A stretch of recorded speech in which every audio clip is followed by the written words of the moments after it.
विद्या की देवी माँ सरस्वती के चरणों में चरण वंदना। हमारा नेक्स्ट चैप्टर है chapter number 5, common size financial statement, class +2, the multiple choice question. The main objective, the first question is the main objective of common size statement is to depict change in the various item, to establish relationship between items, to provide general base for comparison. तो all of the above is right answer. Which of the following is incorrect? तो इसमें incorrect कौन सा है? Common size balance sheet is correct है। Common size cash flow statement is incorrect, तो B is the right answer. Common size income statement is right answer. The next question is the main objective of common size statement balance sheet is to make analysis of each item of balance sheet, to have comparative study of various firms, to know the trend of change in various items. So all of the above is right answer.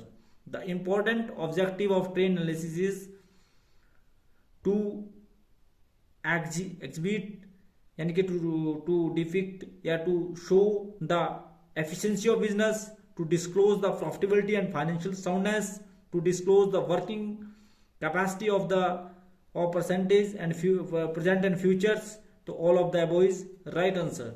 The total asset 2 lakh, current asset 8 lakh, total asset 20 lakh, current asset 8 lakh, percentage in current asset that is 8 lakh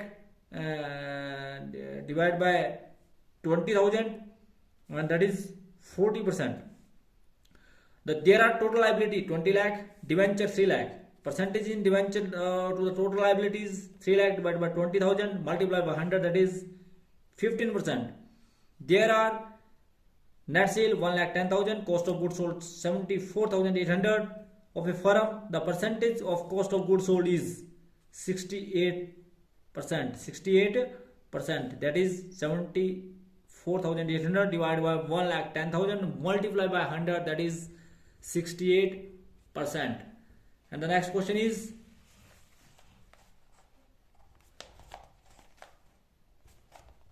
the important advantage of trend analysis is to simplify, it is simple method.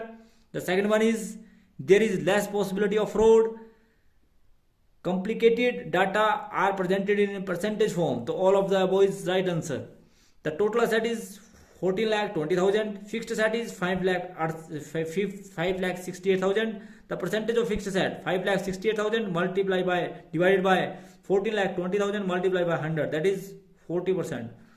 The next question is the total asset is 3 lakh 50,000, fixed asset is 2 lakh 10,000. The percentage change of current asset, तो पहले आप current asset निकालेंगे, इसमें से fixed asset में से total asset में से फिक्स्ड असेट आएंगे, जो करंट असेट आएंगे उनको 3,50,000 से डिवाइड करेंगे और मल्टीप्लाई बाय 100 करेंगे, तो इसका राइट आंसर आएगा 40%. दैट मीन 60% फिक्स्ड असेट है और 40% करंट असेट है. There are net sale 12 lakh, gross profit 3,60,000, तो percentage of gross profit that is 3,60,000 divide by 12,000 multiply by 100, that is 30%. The debtors of the firm of 4 year 10,000, 15,000, 25,000, 30,000 respectively, their percentage will be, the trend percentage will be B. That means 10,000 divided by 10,000 multiplied by 100%. 15,000 divided by 15,000 divided by 10,000 multiplied by 100, 150. 25,000 divided by 10,000 multiplied by 100, 250. 30,000 divided by 10,000 multiplied by 100, that is 33%. So B is the right answer. Common size statement are prepared in the form of तो common size पर से जो आती है वो आती है आपकी परसेंटेज फॉर्म में, परसेंटेज फॉर्म में. Common size statement net sale is equal to 100, net sale is equal to 100, revenue from operation is equal to 100. The common size statement the sum total asset is equal to 100%. उसके बाद है the common size of income statement is net sale equal to 100. The precaution for use of trend analysis are base year should be normal. There should be uniformity in accounting methods for several years. Various items should be correlated. So all of the above is right answer. There is total sale 2 lakh of a company. The gross profit is 38% of total sale, the percentage of gross profit to sale cost of good sold that is, मतलब ये अगर 68% आया तो automatically 62% जो है वो cost of good sold, और इसके 100 माइनस ग्रोस प्रॉफिट रेशियो, तो आपके पास 62% आया. If there is a total sale of 2,40,000, the company had gross profit 42% of total sale. The percentage of cost of goods sold is automatically कितनी आएगी जी, 100 minus gross profit ratio, तो that is 58%. If there is a net sale of 15 lakh, gross profit of 9 lakh, operating expenses 75,000, तो percentage change on operating income net cell will be, 9 lakh में से आप सबसे पहले 75,000 हटाएंगे, 8,25,000 आएगा, उसका डिवाइड करेंगे कितने से, 15 लाख से, तो 100% से मल्टीप्लाई करेंगे तो आपके पास आएगा 55%. If there are net sale of 1,20,000, cost of good sold is 66,000 and operating expenses is 21,600, the percentage of operating income to net sale, तो ऑपरेटिंग इनकम जो आपके पास आएगी इसमें से इसको घटाना, फिर इसको घटाना, फिर जो आपके पास आएगी वो आएगी 27%. कितनी आएगी जी, और मल्टीप्लाई बाय 1,20,000 और मल्टीप्लाई बाय 100 करना है आपने, डिवाइड करना है 1,20,000 से, जो अभी इनकम आएगी तो आपका 27% आएगी. If there are total asset 4,20,000 और fix asset 2,95,200, percentage of current ratio, तो मैंने जैसे आपको बताया कि अगर आप फिक्स असेट निकालेंगे, रेशो निकालेंगे, तो आपके पास आएगा 70%, तो करंट असेट रेशो आपका 30% आएगा. ठीक है. उसके बाद है if the total asset 5 lakh, fix asset 2 lakh and of a company, percentage of fix asset to total asset is that is 2/5, that is 40%, that is 40%. उसके बाद टोटल असेट 25 लाख है और फिक्स्ड असेट जो है 13,56,200 है, तो परसेंटेज ऑफ करंट रेशो, तो जैसे आप लोगों को बताया कि आप फिक्स्ड असेट रेशो निकाल देंगे, उसमें से 100 में से इसको कर देंगे, तो आपका 54% आएगा और 46% जो आपका करंट रेशो आएगा. उसके बाद है if there is a total liability 20 lakh, long term liability 3 lakh, तो लॉन्ग टर्म लाइबिलिटी से टोटल असेट का परसेंटेज जो आएगा वो 3/20, दैट इज 15%. उसके बाद है which of the following is not an objective of common size balance sheet, तो analysis the change in balance sheet asset and liability ये है. Analysis of all items of revenue expenses, ये आपका objective है आपका common size statement of profit loss account का, ये common size balance sheet का नहीं है. To assess the financial position and to understand the financial strategy, तो ये आपका जो बी है वो रॉन्ग आंसर है. उसके बाद अगला which of the following can not be identify with the help of common size statement of profit and loss account, तो आपका कॉमन साइज ये आपका to assess the trend item of revenue and expenses, तो ये आपका trend का पता नहीं लगता है. Analysis of change in the item of statement of profit loss account भी लग जाएगा, to assess the operational efficiency भी, analysis the change in the share capital भी लग जाएगा, परंतु ये असेस नहीं होगा. इसमें जो राइट आंसर आएगा वो आपका डी आएगा, यानी कि सॉरी ये भी आपका असेस हो जाएगा.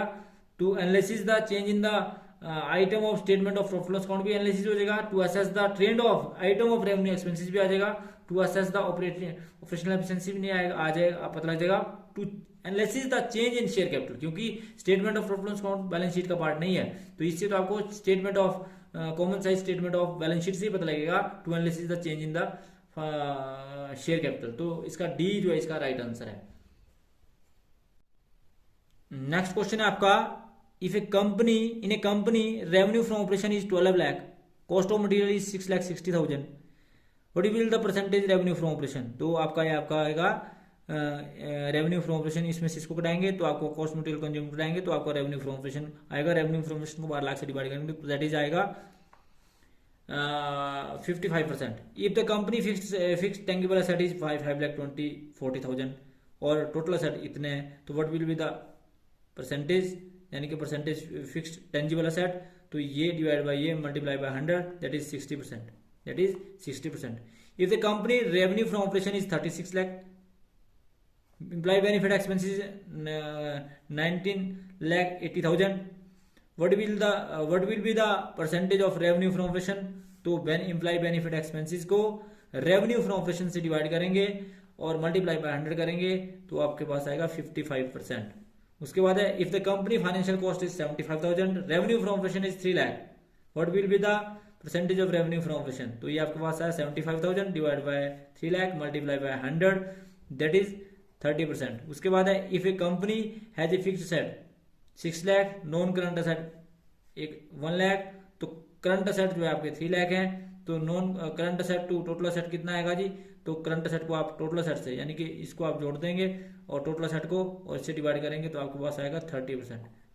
ठीक है जी, यानी कि 3 लाख डिवाइड बाय 9 लाख, तो आपके पास ऑटोमेटिकली जो आपके पास आएगा फिक्स सेट में अगर आप करंट एसेट जोड़ देंगे तो आपको टोटल एसेट आ जाएंगे, तो ये आपके पास 30% आएगा। If the company as a fixed asset 4 lakh 2,000 और करंट एसेट इतने हैं, तो परसेंटेज चेंज करंट एसेट की टोटल एसेट के साथ कितनी आएगी, तो ये प्लस ये जोड़ देंगे टोटल एसेट आएगा, करंट एसेट को डिवाइड करेंगे टोटल एसेट से, तो आपके पास ऑटोमेटिकली वो वैल्यू आ जाएगी दैट इज 33%।